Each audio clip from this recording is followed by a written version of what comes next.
Doutor Átila Amaral, nestes dias mais recentes, o presidente Luiz Inácio, do PT, realizou a primeira reunião ministerial do ano, recheada de muitas queixas para a sua equipe. Teve inclusive uma ministra que saiu chorando, Nízia Trindade, da Saúde. O governo está derretendo em termos de popularidade. E hoje a Genial Quest divulga uma pesquisa dizendo que o mercado financeiro aumentou de 52% para 64% a desconfiança no atual governo. Isso vai ter alguma implicação de natureza política, doutor Átila Amaral? Tem, porque a política ela não deixa de sofrer as influências da economia. A desconfiança do mercado financeiro é um sinal para investidores se afastarem do país. Agora, o mercado financeiro, assim, eu não quero ser deselegante, mas ele se surpreender com essas posturas do Lula, eu não sei se é algo que nós possamos colocar no âmbito da ignorância ou mesmo do cinismo, porque ele já deu sinais historicamente de que age assim mesmo.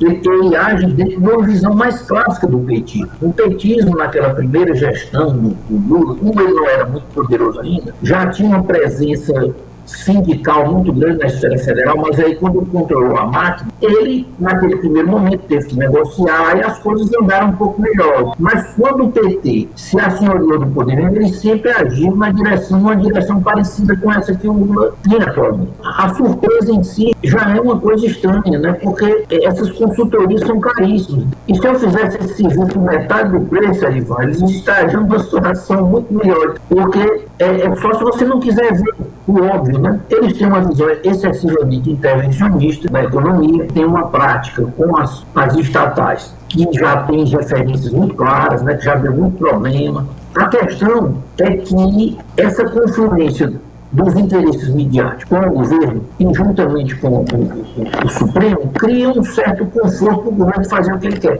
Essas medidas, se fossem tomadas por um governo que não tivesse todos esses acolchoados, vamos dizer assim, a situação seria muito pior ainda, né?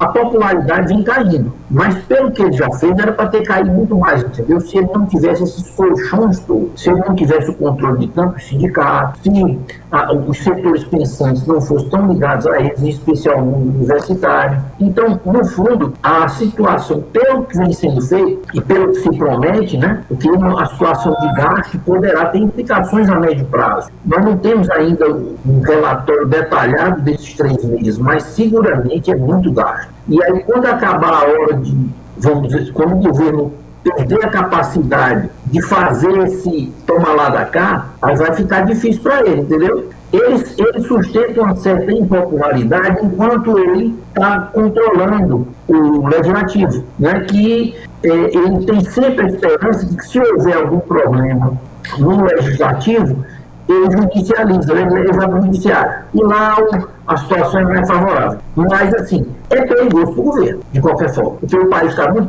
polarizado. Então, se continuar havendo um grande aumento do preço dos alimentos básicos, essas colocações políticas, o Lula, assim, como gestor, eu acho o Lula muito questionável, certo? Como uma pessoa que monta um time e tal. No primeiro governo, ele tinha mais humildade, chamou lá o Meirelles para fazer a coisa na economia. Agora ele está mais pretencioso e ele não tem noção de gestão. Ele tem uma mentalidade reivindicatória, que é legislativo. O judiciário e legislativo geralmente não tem visão de gestão. No judiciário, mais de 90% ganha mais que o teto. E o teto, numa carreira normal, é 20% que ganha o teto. E o judiciário é um canal de reivindicação popular que nós temos que respeitar, a dimensão do legislativo.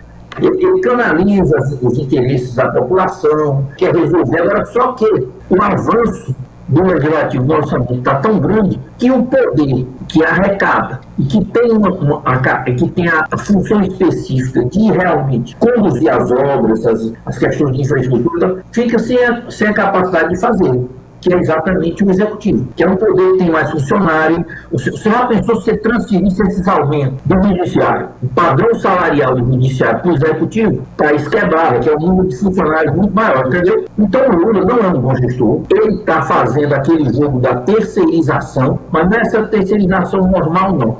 É botar a culpa nos outros, é dizer que a culpa é do ministro. Não existe culpa do ministro, porque quem bota o ministro é ele. Se o ministro é inadequado, ele tem que remover. Ele é politicamente inteligente, então ele quer botar a culpa no ministro, como se você pudesse separar o ministro dele.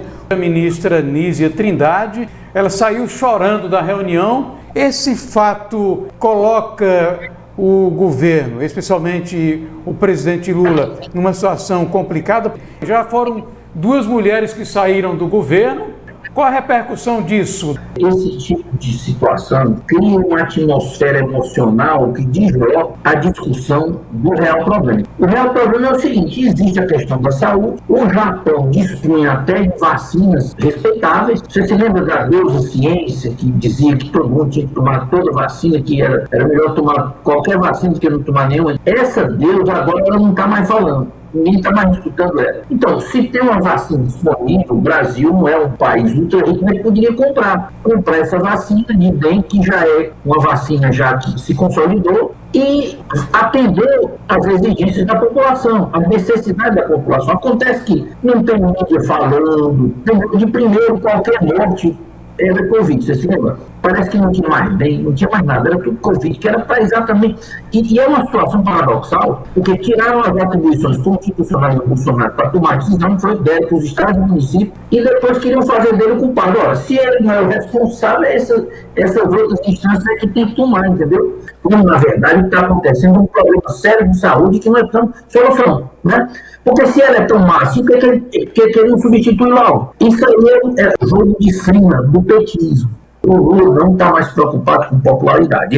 Ele quer ganhar a máquina do Estado de um nível tal, de uma maneira tal que ele não sai mais do poder. E aí, quando você chega a um certo nível de controle da máquina e da mídia, a chance de você permanecer no poder é muito grande. Então, se você é popular ou não, é metade, certo? É claro que nós não estamos numa situação que ele tenha, por assim dizer, tomado todas essas instâncias e que ele esteja totalmente confortável. Não está, certo? Mas ele está tentando caminhar nessa linha. O que ele quer é ficar independente de popularidade. Quando o povo entra num nível elevado de desinformação, você, controlando toda a mídia e canal das redes sociais, você cria situações para explicar, cria adversários imaginários, entendeu? Então, no fundo, essa questão toda pode ser muito mais uma forma de tirar o foco do problema essencial. Quer dizer, as pessoas estão achando ruim porque as medidas adequadas não estão sendo tomadas. E também questão de preço, né? Questões de intervenções nessas regulamentações aí públicas,